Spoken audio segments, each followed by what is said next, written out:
story of my life. Hey, it's a story of my life. I have come so far, and I never would have made it if not for the Lord. Somebody sing with me. Story of my life. Yeah. Story of my life. Story of my life. Story of my life. Story of my life. Open your Story of ears my and life. hear. Story of my Listen life. to this. Story of my Hello, welcome to Storybook. This is the program we look at different chapters of different people. You're with me, Philemon Guipapeli. Today we are privileged. We have Wayne Jaker, the founder and president of Frame Tree Initiative. Today we want to open his chapter. We want to know who he is and what he does, and how did Frame Tree Initiative came into being. Welcome to the program. Well, thank you. Thank you for having me. I'm delighted to be here. And welcome to Malawi. This is the second thank time? you. I first came to Malawi in the year 2000. Wow. So it's been 19 years, but this built very gradually, and I was teaching college in the United States. And I knew that I wanted to form a group to have a small team of bright, energetic, fun people who could do something good. And so it takes a long time to shape an organization, but we are certainly up and running. I'm delighted to be here. I love Malawi. Okay, so how do you differentiate Malawi then and now? Oh, that's a great question. Thank you very much.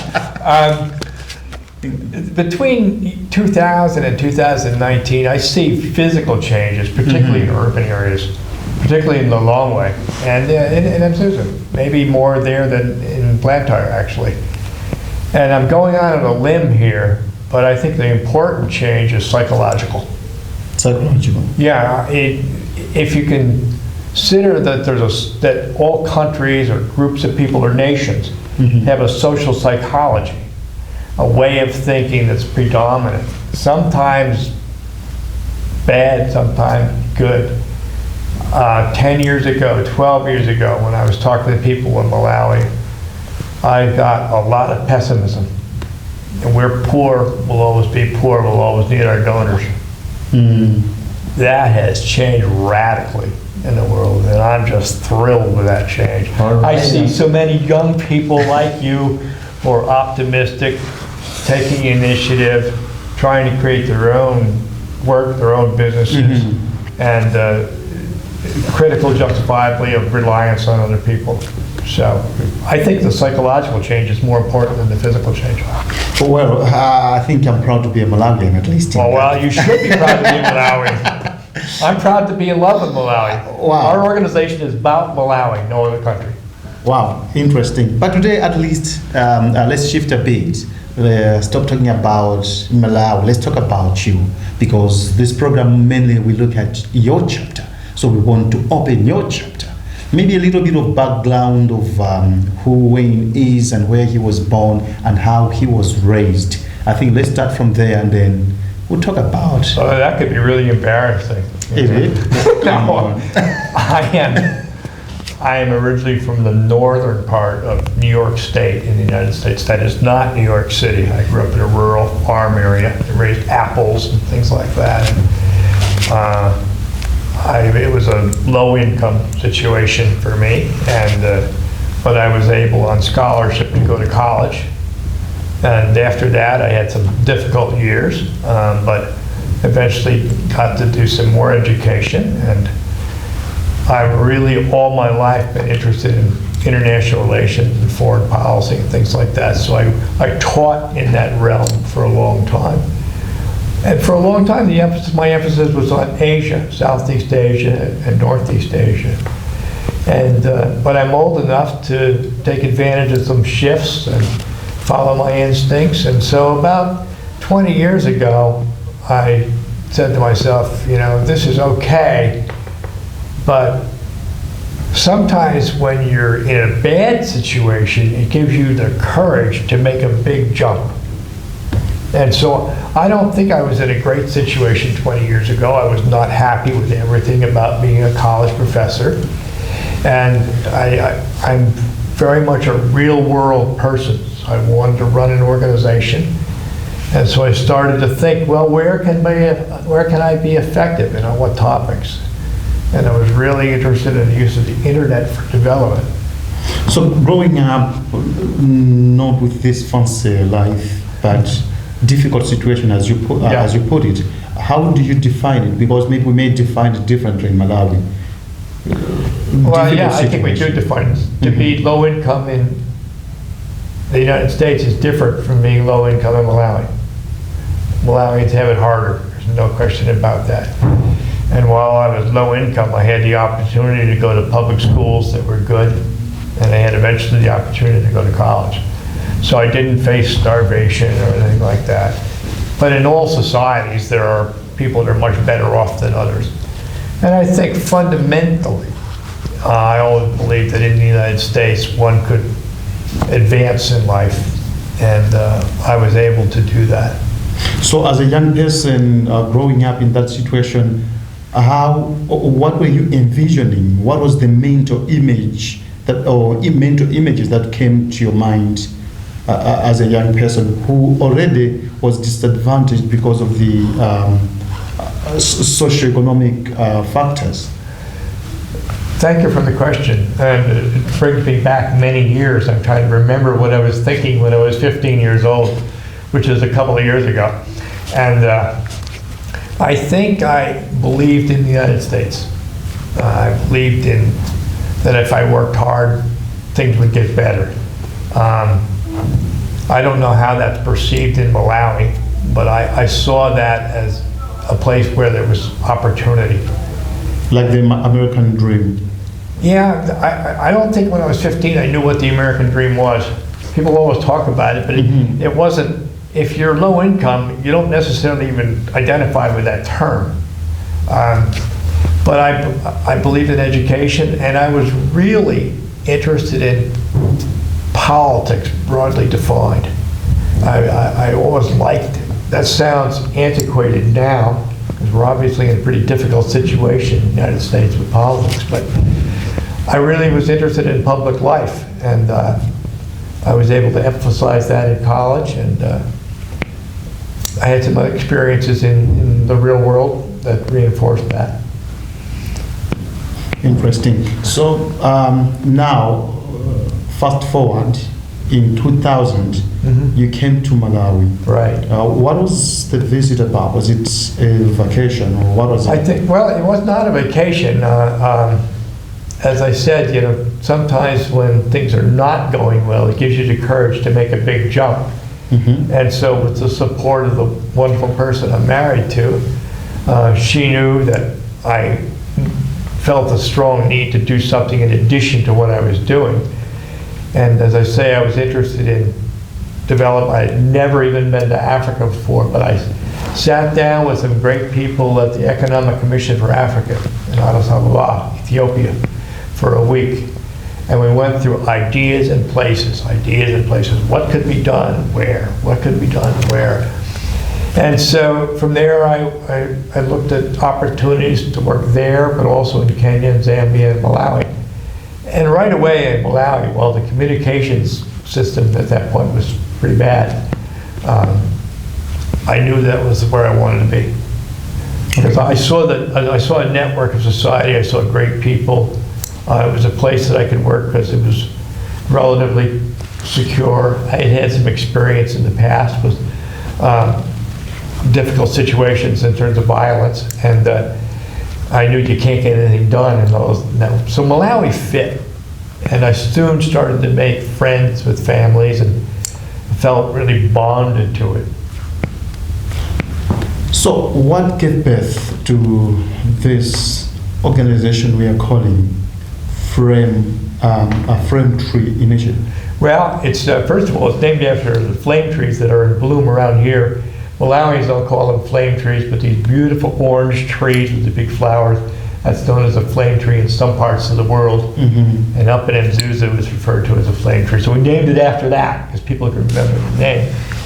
But I think when you go through a long process in trying to decide what an organization can really do, where it can really be effective, And I really came to believe in the strategy of social entrepreneurship for Malawi and Social for some other countries.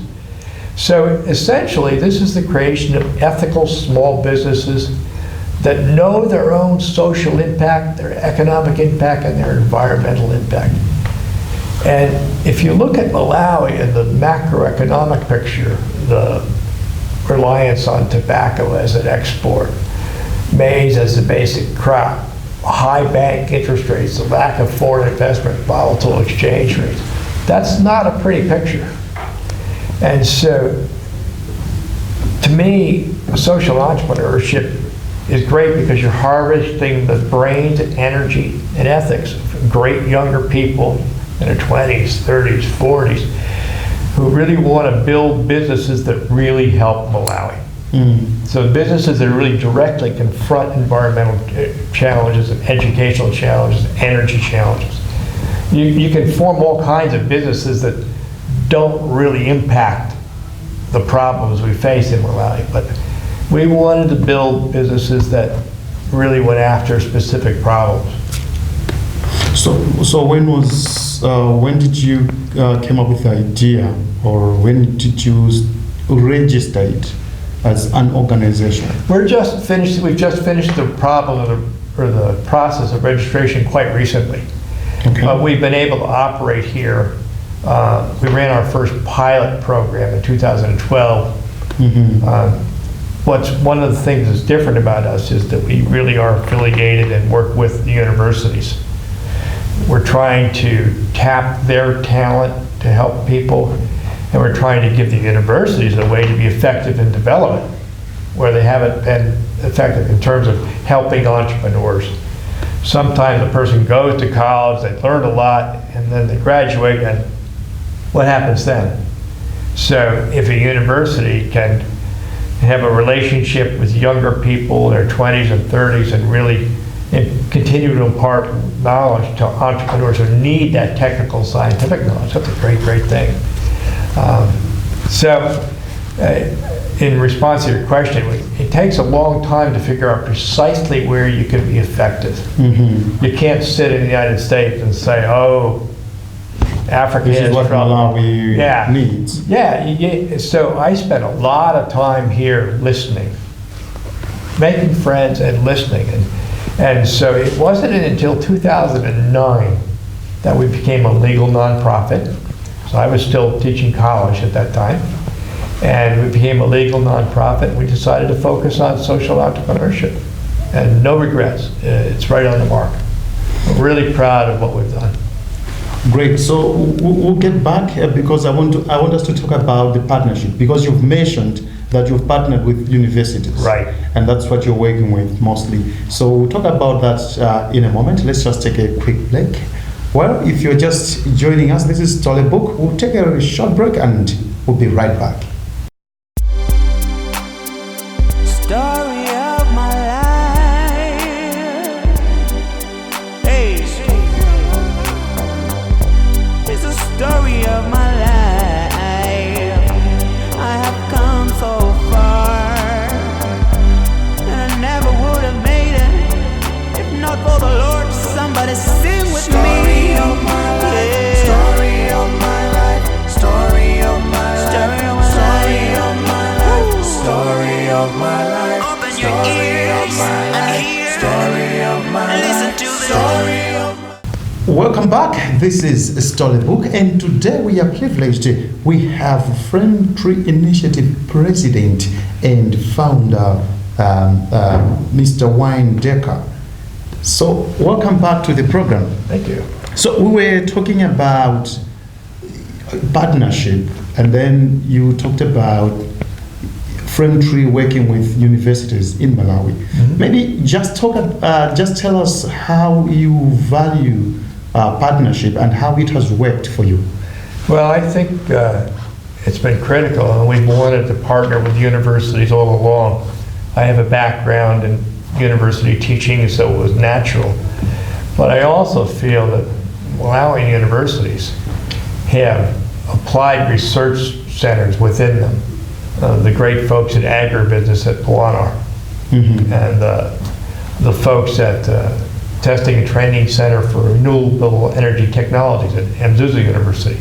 So the trick is to find the right people you want to cooperate with, who have like minds, who want to pursue the same issues. It's pretty easy to sign a memorandum of agreement with the university, but it's always hard to find the key people, and we found that, particularly at those two universities. And that gets their faculty involved in different ways, and they're here, they know a lot more about Malawi than I'm ever going to know. And so those partnerships are key. And we're also developing some relationships with other NGOs, GIZ, EVOS, and some other groups. And we're constantly having conversations with government and lots of organizations, because we realize we can't do this alone. Our fundamental thrust is social entrepreneurship. And as we start to specialize in certain issue areas, off-grid energy, we're really going to need driven, intelligent people from many aspects of what we could call the ecosystem for this. So your main focus, you focus in two areas. In the past, we've worked with people from a great variety of issues. Mm-hmm. And I'm really proud that 5, 6, 7 years ago, we started to push the terminology of social entrepreneurship. But now I'm just delighted there's so many groups teaching it, and they're Malawians teaching Malawians. That's even better. So it gives us the opportunity to go with our strengths and with the strengths of the universities and try to specialize in helping social entrepreneurs who are really tackling very specific issues.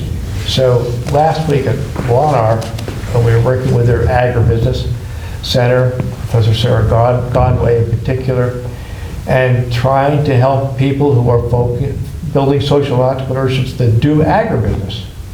And next week at Azusa University, the whole week will be about social entrepreneurs in off-grid energy. And that second issue is critically important to us, critically important to Malawi. You know, Malawi, 85% rural, only 11% connected to the national grid, with real limitations on how far that grid can grow. So we better do something about mini grids and other kinds of off-grid energy. And that's going to take entrepreneurship. So this you've done at Mzuni, and you're also doing a training next week. Yeah, we've had the relationship with Mzuni for a number of years, and that's worked well. But next week we're working with their Testing and Training Center for Renewable Energy Technologies. So we're really taking their expertise, and some people from government, other organizations are coming. So it's a training center session for entrepreneurs in some ways, but it's going to look like a colloquium of experts at the same time. We don't know exactly what's going to happen, but it's going to be fun and productive. Interesting. Looking at the number of people you're working with, like, do you have a team that you're working with that can be branded as Frametree employees? Yes, and we are small. We're not some big, gigantic organization. As I always say to people, we do not own a Toyota Land Cruiser, okay? I am the driver most of the time. So we're small, but we're impactful. And in terms of the team, yes, we have a few people over here, and over time we want to shift more of our operations here. There are just 2 of us full-time in the United States, and that's critical for, among other things, fundraising. So we're not going to go away, but both of us are over here this time. But we have our 2 staff here, including our new programs manager, Chief Engineer Kandaya, who's doing a fabulous job. He's running the second stage of what we do. We teach these programs at the universities, which are 6 days long, and they're intensive. That's called the Development Entrepreneur Lab. And it's hard, 6 days. But then some of those people go on to what we call the Development Entrepreneur Studio, which you could think of as an incubator. And we work with those people for a minimum for a year to really build out what they do. So Chief Aniro is going to be doing that, and we have some other part-time staff here. The thing I love is that when it comes to teaching, these programs in the DE lab. Some of our people who've been through the program, successful in the past, impressive people, they're coming back as faculty. Wow. And so it's a feedback loop. And it's just great for everybody because they're role models. They've done it. And then there are various other people on a short-term basis, and we have contractual arrangements with faculty and things like that. So a lot of people wind up being involved. It's mostly Malawian. Interesting. So looking at what you're doing, how, like especially in Malawi, how many people have you worked with or have benefited really directly from the initiative? People always don't want to know the specific numbers, and I'm not good at the specific numbers. We have some 21 businesses in the DE studio right now. So if you look at the number of businesses in the past that we've launched, we've had 150 something participants in the DE lab. Not everybody goes on to form a business, and so I don't know what the total numbers are. But when you consider the jobs creation and other societal impacts, job creation is such a funny thing because the job is such a complex thing. When somebody gets a job, a real job, the last 12 months a year, regular employment, that means that their kids go to school, it means a lot of other things. So if you spun out a whole impact, I'm sure it'd be the hundreds. So looking back, as a person who started this initiative and then seeing the impact of this initiative you started, how does that make you feel? Proud and nervous. Immensely proud. Our impact is greater than I ever envisioned, and the challenges are more focused than I ever envisioned. But yeah, we're proud. All of us who have been involved in Flame Tree over the years are really happy with our impact. It's hard to run an organization like this, and we do not lack for ambition. We do not, we're undertaking this work in off-grid energy that some organizations wouldn't undertake. But we see the need, so even though we don't have a perfect answer for all the problems, we're going for it anyway. That's the way we are. So I'm proud of our daring. And never at the same time. I'm sorry? And never at the same time. Mm-hmm. Yes. So being on the driving seat, that makes you nervous? No, I like that. I like leading. I mean, in any organization, if you're a private company, you worry about finances. If you're a nonprofit, you worry about finances. So trying to get the financial wherewithal to fulfill our ambitions, that's always a challenge. But that's a challenge for every organization. Every organization would have a strategic plan. And you being at the driving seat, where are you taking your organization to, and how do you envision a Flame Tree initiative in the next 5 years? Great question. I could say two things. First of all, I see us growing and becoming more Malawian. I don't think there'll be much staff expansion in the United States, but there will be in Malawi. 5 years from now, I think the whole program will be led by a Malawian. So that's a staff shift and a shift in focus. Secondly, in terms of impact and what I envision helping the creation of hundreds of mini grids in Malawi. And the key to that is creating demand for electricity. There are investors out there in the United States and Nairobi and other places who want to build mini grids, which I think are essential for this country. But one of the barriers to that is what they call productive use of energy. How can we create companies that use the energy and justify the construction in economic terms? So in collaboration with others, I think we can beat that problem. And so 5 years from now, yeah, I see the doors opening to the creation of hundreds of decentralized mini grids in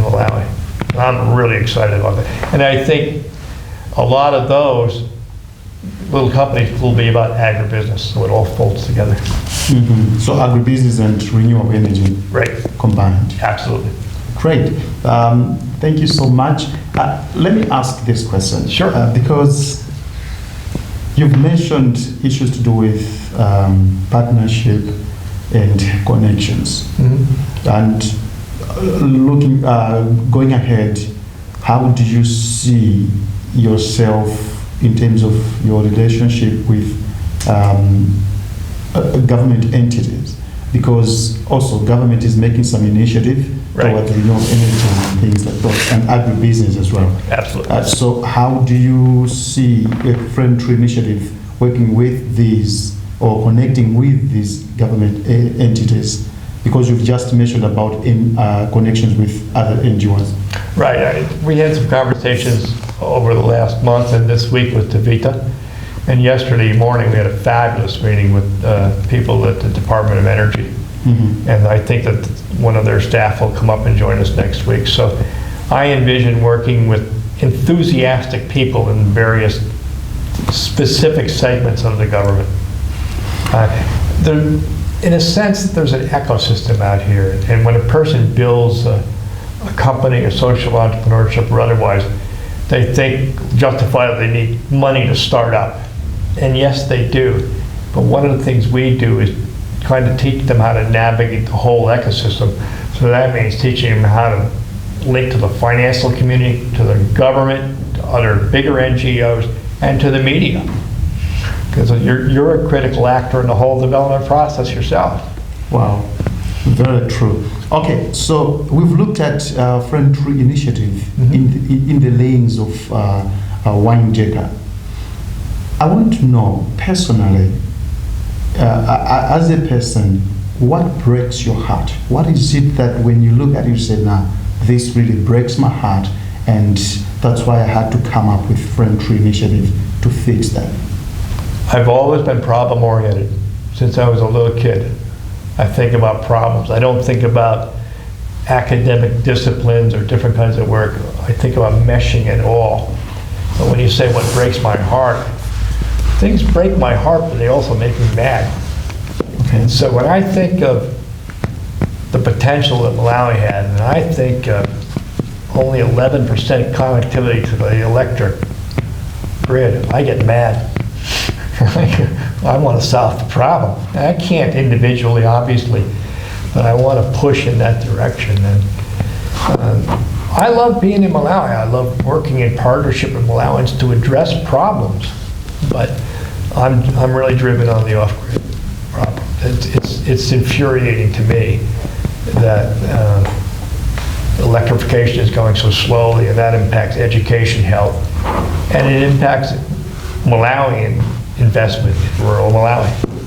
Well, it's been nice being with Well, you. thank in you this very program. much for the opportunity. I appreciate it very much. Thank you.